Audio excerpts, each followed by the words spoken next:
Well, it's my great pleasure to introduce Timothy Everest to the podcast. Timothy, how are you doing today, sir? Very well. Nice to be with you. Thank you. And whereabouts is here for you right now? I'm on number 7, or downstairs actually, in our lounge in number 7 Chiltern Street, just off Baker Street. Interesting. Okay. So I kind of want to get into the MBE studio, but maybe for the uninitiated, for anyone out there that hasn't heard of you, a little thumbnail sketch of your entire 30 years on in tailoring, perhaps. Well, I think there's a lot of people who haven't heard of us, which is, I guess, a great opportunity. No, we've been tailoring for 30 years. We were part of the new bespoke movement, which I created, which became, I guess, Richard James and Oswald Boateng and myself back in the late sort of 90s. We were trying to explore British tailoring and appeal to people who were buying, at that time, probably designer brands and ready-to-wear, to consider British tailoring as being really cool. And that's what we set out to do in a derelict house 30 years ago, and we're still here. So your background, I believe, was in styling before it was tailoring. Is that right? Well, it was tailoring first. I flunked my education, got a job with an uncle who worked for a high street tailor. I wanted to race cars and stuff. I only got as far as karts and motocross. I came to London, and one weekend while clubbing, I applied for an advert for Boy Wanted on Savile Row. I wanted a job in fashion. I didn't want a job in tailoring because I thought it was boring. I was, 19, 20, and, way ahead of myself. And I went and met a guy called Tommy Nutter, who was a very famous tailor who'd historically dressed the Beatles and the Stones and Elton John, and was starting a new business. And I fortunately got a job there. In fact, I was interviewed by a very nice young lady who's been my wife for 26 years, which is quite interesting. And I left there to come to Chiltern Street, funnily enough. I was interested in what was going on with ready-to-wear, a lot of designer brands. I ended up running a shop 2 doors down from where I am now, called Malcolm Levine, that was bringing in brands like Armani and things which were quite new at the time.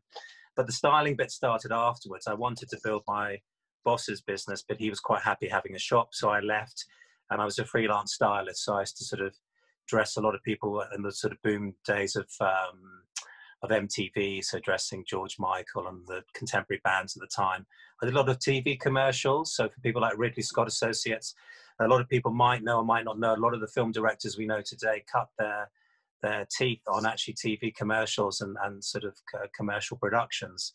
So I had a lot of that. And while I was doing that, I was sort of raving around Spitalfields, I guess, and was introduced to a derelict house. And 2.5 years after being out of Savile Row, I looked back at it rather romantically and thought, wow, it's fabulous, but we need to communicate it in a different way. So the combination of finding the house and that is, how we got into it. But styling was a very important part.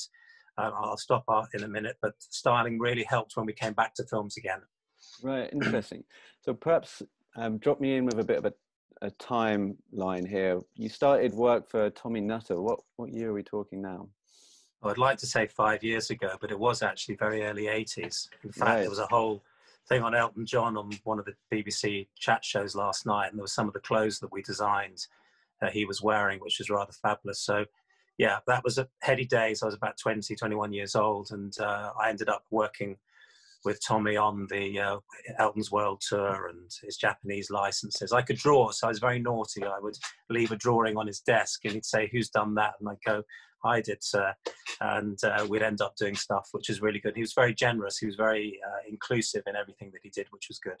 That's fascinating. And then I went on probably mid to late 80s to Chiltern Street, and then we started our business 89, 90, which was an interesting time, just that as the markets had crashed, the city had crashed after Black Friday. So difficult time, but we managed to get going. I read the book, The Rebel of Savile Row, Rebel Tailor of Savile Row, and it's something Armstrong. I always want to say Vince Armstrong, but I'm screwing that up. And I love the stories about Elton John coming into the shop and how he would perhaps come in and have like a whole entourage, take 20 odd suits, have a good drink with Tommy. And the rumor is that the lapels were so wide, he'd have to walk out sideways through the door. And then he would be, he'd be playing like a baseball stadium just in a Donald Duck costume instead of all the suits that he had tailored at the time. Did you have, I guess, did you have any connections to the film Rocket Man that was going on? I mean, were they giving you a call? Because it's such a shame. I saw Rocket Man. There didn't seem to be any mention of that moment in time when he was getting all the suits made. No, we weren't, and he's become a good customer of Richard James. But he did write me a very nice note, because I had a very nice interview very early on where I spoke about Tommy, and he just said it was so lovely, me reminiscing about Tommy. He was one of the funniest men he'd ever met. But I remember Elton coming in so it'd been around the time of I'm Still Standing, all that tailoring where he's down the south of France, where he's wearing the Prince of Wales tailcoat, and he's wearing the white and the pink and all that. We did all of that, and then all the beaded stuff. And he used to come in, and I remember one day he came in, and I think it was a pink Rolls-Royce Corniche convertible. He parked outside Savile Row police station. So the police were all saying, "Hi, Elton," and there was a load of builders on scaffolding, and they were wolf whistling him, and he was going, "Hi, boys," like that. And he was on very good form. But he used to pop in and see Tommy, and Tommy, we'd inherited this building, which had been called, I think that the store was called John Michael. It was all mirrored inside, but some of the mirrors you pushed, there were secret rooms, and Tommy had a secret office, and Elton would come in there, and they'd have a glass of sherry and sort of have a chit chat about things and so on. And then we would fit him for stage, and then we did all the tailcoats in moires and greens and pinks and all sorts of things for him. So it was really, really good fun putting those things together. And then he wanted jumpsuits, so we created these jumpsuits, which I designed with big spots. We did them with teddy bear prints. And then at the time I went to Herbert Johnson, and they made baseball caps, which they were not very happy about because that's for the Americans. But we did that because they got lots of orders. We made tailcoats. We had tails on the back of the jumpsuits that he could throw into the audience, and we did like military ones. It was really, really good fun because he was very adventurous. I don't remember the lapel story, because that's probably first time round when he was sort of early 70s with Tommy. But I do remember he wanted the shoulders bigger and bigger. And working with the tailors, we were saying, well, how the hell are we going to support these? And I can remember coming down rather nervously with a bent coat hanger to the shape around the neck to the shoulders, saying, could we use something like that? We didn't. We ended up using a canvas. But I was, at that moment, one of the head cutter referred to me as a stupid boy, which I probably was. But I remember he wanted really big shoulders. That's interesting. I mean, it's such a fascinating story, and there's kind of elements of tragedy as well involved with the whole Tommy Nutter story. I know there was an exhibition that I missed down at the Textile Museum here in London. I think that might have been about 7 or 8 years ago. Yeah, I helped curate that and presented it. I was going to ask you about that. Yeah, no, I was asked to do that, so I helped with a lot with that, and that was really, really good. And we had Cilla Black turned up, and Ringo Starr turned up, and he was very excited showing Barbara Bach, the suit that he'd had, because there's a fabulous one where he's got the braided one. It's really, really nice, which we've done a replica. It was a check on the bias, really nice, bias check pockets and so on. Yeah, so it's really, really nice, and that for me was quite important, because a lot of people don't really know the history of Tommy.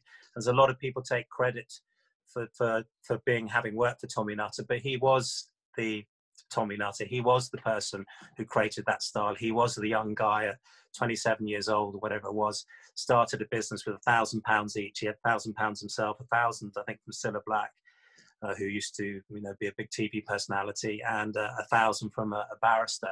And they started on Savile Row. He employed Edward Sexton as a cutter, who became a partner, and then later Chittleborough Morgan joined. But he was a real one-off, a real original, and full of amazing stories. I always remember asking, what was it like? And he said, well, 1 minute I was working as a sort of undercutter for a tailor. Next thing, I've got this job. I've got this business. He wanted actually to work for Michael Fish, who was a very famous shirt maker who made all the big shirts and the kipper ties. And I think there's a reference to Michael Fish in The Italian Job, when Simon Dee's fitting Michael Caine with all those printed shirts. It was all supposed to be like Mr. Fish's, who had that fantastic label, Mr. Fish, or peculiar to Mr. Fish. And he went down to see Michael, and Michael said, well, you've got your own style, start your own business, which Tommy did. So I said, what was it like, Tommy? And he said, well, it was really strange. He said, I remember a couple of things. One, being called over to Apple Studios, which was the Beatles studios on Savile Row, sat down by John and Paul, and they gave him a cup of tea, and they played Hey Jude, and asked him what he thought. And he jokingly said, oh, I think it's a load of rubbish. And they said, I'm sure it'll be a big hit. And the one that sticks in my mind is that he said he was late been out, had a late night, was late for work, and he came down to his shop on Savile Row, and they were one of the first to have shop windows. Most of them, if you know where Huntsman is now, they would have like a modesty curtain, because there weren't shops, there were tailors. You would go in, and you didn't really want to be seen, and also they wouldn't put much in the windows. But he had a window, and was always had extreme windows and things that Simon Doonan, who later went to Barney's, used to do. And he came in, and John and Yoko were standing naked in the shop, waiting for their fittings, completely stoned. Because that's how they wore the clothes. They didn't wear any underwear underneath these three-piece white suits, which I thought was rather cool. It's almost like wearing a bespoke tracksuit. And I said, "What did you think?" He said, "Why me? I'm only from Nice." And he said, "I nearly went home to see my mum." But he got on with that. But he said it was just kind of crazy how it just took off. But a very charming man, and a very interesting view on tailoring. Fascinating story. I mean, that kind of also invokes new images for me of John Lennon on the zebra crossing at Abbey Road, that he could actually just be going commando in that outfit. more than likely. You know, I never found out, or perhaps it's already out there, but what George Harrison was wearing. So they were all wearing Tommy Nutter in that shoot, apart from George, right? Except him. Yeah. And I remember Tommy saying that, because when I first went for my interview, it's obviously pre-internet and pre-research, and I didn't know anything about him at all. But once I met him, he was quite young, and I thought, oh, you know, I don't want a job in tailoring, but he's kind of trendy. This is kind of fashionable. So he said, "Do you know anything about me?" And I said, "No." I said, "Yeah, of course I do." And he said, "No, you don't." So he got out his portfolio, and one of the first things was the Abbey Road album cover, and he pointed that out. He said, "Oh, look at them, they're all in my suits except for George Harrison." He said, "He's always difficult." He said that he didn't wear that. I think he was wearing denim, I think, in that. Like a denim jumpsuit, right? Yeah, something like that. Yeah. But yeah, he did dress them all. Interesting. Well, listen, thanks for indulging me with those stories. I did a online course, and my module essay was on Tommy Nutter, so I went down to the V&A and looked at original Tommy Nutter suits. And you have to make appointments with the V&A to book ahead so that they can bring them out from the archives and lay them out. So I did actually get to see them. I've got a few here, actually. Oh, fascinating. Well, perhaps from the 70s, yeah. Perhaps I'll pester you again later to see if I can have a look at those, because they are stunning. I mean, he wasn't a cutter by trade either, was it? He was the designer, so he was the visionary. A bit like me. He could undercut and strike, but he knew about fit and form, and also he knew how to make, again, something I talked about when we were talking about film in the previous podcast, is actually how to help people express themselves.